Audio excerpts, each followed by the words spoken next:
आणि मुलांसाठी कार्य करायला आता आपण सज्ज झालो आहोत।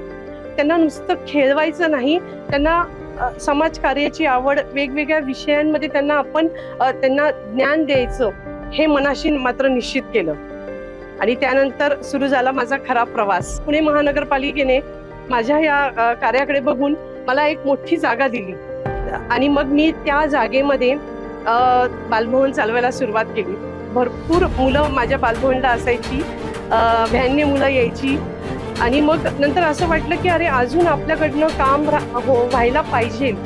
तर त्या दृष्टीने मी माझी स्वतःची संस्था स्थापन केली, मुक्तांगण सेवा संस्था। आणि त्या अंतर्गत मग महिलांसाठी, मुलांसाठी विविध उपक्रम चालू केले आणि मग वाचनकट्टा, मुलांना वेगवेगळ्या ठिकाणी घेऊन जाणं, महिलांसाठी स्पर्धा, असे बरेच उपक्रम त्या दरम्यान मी केले।